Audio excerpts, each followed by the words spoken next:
private equity, for better or worse, is where I can get the return.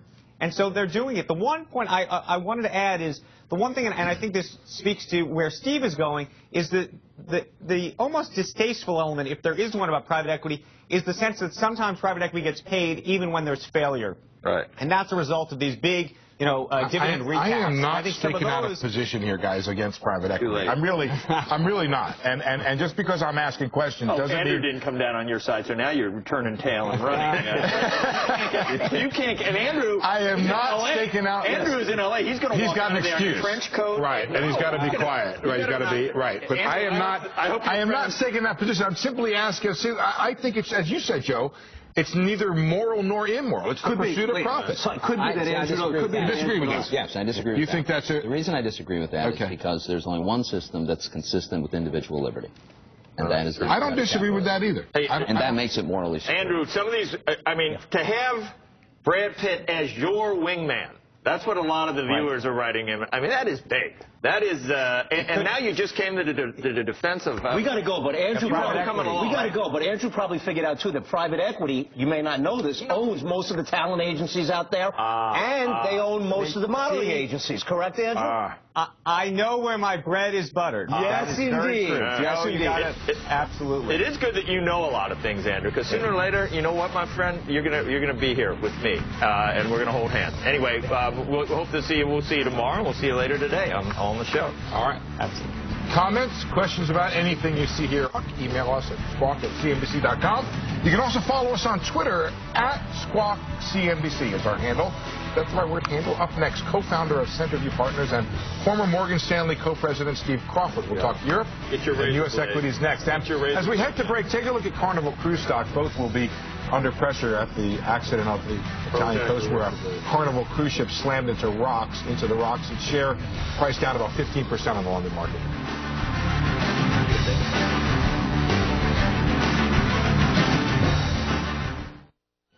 Between black and white answers and 1,000 shades of gray, Duff & Phelps finds the sweet spot that powers sound decisions. Duff & Phelps, financial advisory and investment banking services.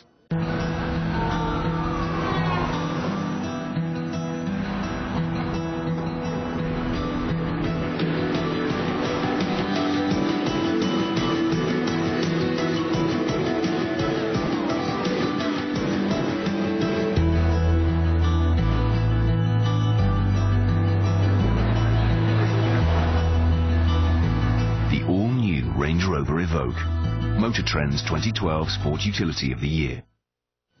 Between black and white answers and 1,000 shades of gray, Duff & Phelps finds the sweet spot that powers sound decisions.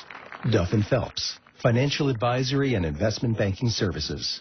Today, rare earths, big demand. China's got them, America needs them. Can this CEO help you dig up profits? Then the auto sector. On the road to recovery, Jim checks under the hood where the right parts could rev up your portfolio. 5 Eastern on CNBC. Best Buy, the big box fights back. Premieres Thursday. Hey, MSG Varsity. Thanks for doing what you do. Sharing our comeback this year meant a lot to my dad, my neighbors. Everybody's back in the hoops again. And that makes us feel like we could bring our game to any school, no matter how big they are. Like Coach says, of course the same size for everybody, and you help us prove that. Only MSG Varsity lets everyone share your high school's greatest moments from anywhere. And it's only on Optimum, never on Fios, never on satellite. From window manufacturers to veterinarians and race teams, all kinds of businesses look to Mayapack National Bank for help. And no matter what the business, we provide banking in a uniquely personal way. A lot of business owners think banks aren't lending right now, but we are, and we have been. We're helping businesses meet their current and longer-term financial needs in the middle of this challenging economy. Mayapack National Bank, locally focused, a world of possibilities. Bye to all that paper.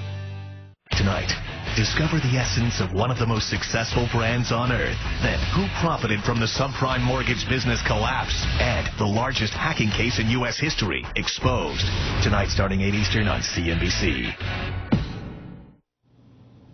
Welcome back to this bi-coastal version of Squawk Box on this Tuesday morning. Earnings kicking into high gear this week. Today, we're going to hear from Citigroup and Wells Fargo. Those numbers are coming up at 8 a.m. Eastern Time. And then tomorrow, we've got Goldman Sachs and eBay. Those are the names to watch. On Thursday, names include Microsoft, Bank of America, and IBM. And then on Friday, there you see it, we've got the former parent of this very company, General Electric. I'm going to shoot it back to you, Gary. All right, thanks, Andrew. Joining us with reaction to the latest developments in Europe, what it means to the U.S. economy and markets, is Steve Crawford, co-founder and partner at Centerview Partners, and former Morgan Stanley co-president. Good morning, Steve. You've been off camera. You've listened to a lot of this.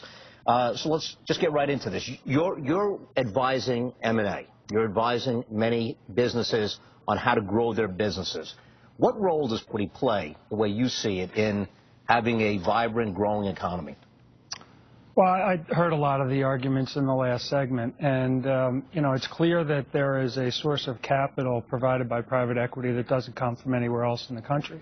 They're willing to make bets that a lot of other parts of the economy would not, and have given companies a second chance that probably otherwise wouldn't have had it. So, I think the whole private equity space is a democratic space, right? I mean, you need to convince investors they should give you capital.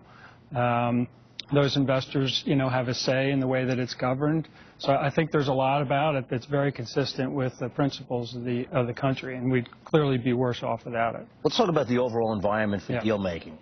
Many of your clients will pull the trigger on deals that you bring them in terms of consolidation or acquisition opportunities, depending on how they see the world. How do they see the world today versus 6 months ago? I think it varies by region. In the U.S., I think people are more confident and optimistic. I think if you're talking about Europe, it's gone the other direction. So I think it really is more a function of where you are geographically. I spend a lot of my time in financial services with a lot of the larger financial institutions. And, for what's happening in Washington, a lot of them are probably not looking at M&A. I'm glad you brought up financial institutions. We're going to hear from Citi and Wells Fargo a little later. At Morgan Stanley, before you were co-president, you ran that financial institutions group, and you assisted Bank of America in creating what is today Bank of America, the acquisitions of Barnett, Fleet, Bank of Boston, I think probably even Bay Banks. I want to talk about Bank of America because you did help create this bank. Can this bank, Bank of America, survive as the entity it is today, earn adequate returns for shareholders and grow?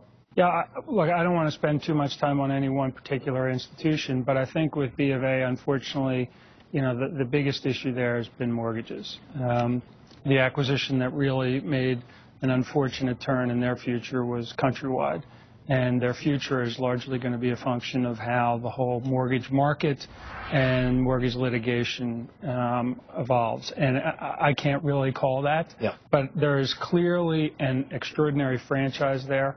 That was put together over a long period of time, and I think to the extent that they get through that, there's a bright future ahead.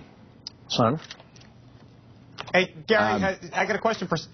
Can you hear me? Andrew, go ahead. Just ask Steve. Yeah. I wanted to ask Steve one quick question. Given that he's from Morgan Stanley, there's this big story in the Wall Street Journal this morning, formerly from Morgan Stanley, that the way the bonuses are going to go, it's going to be very, very low on comp, and more importantly, people are only going to be taking $125,000 in cash. And I'm curious what you think that's going to mean to the talent pool and whether people are going to stick around. I think it's been a hard couple of years for the entire industry. The reality is financial services isn't going to be the opportunity that it was for the 25 years that, when I first joined the business. So I think there's a whole host of things that are going to drive employment away from financial services, and it's not just Morgan Stanley, it's just what's happening in general. Andrew, you said Andrew, you said lower comp.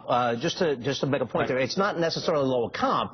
It's lower cash comp. It's at the cash comp. Lower cash comp. $125,000 in cash. The rest of it coming in restricted stock units, so not lower comp necessarily. With due respect to Andrew, I think it's probably a combination, though. I think the unfortunate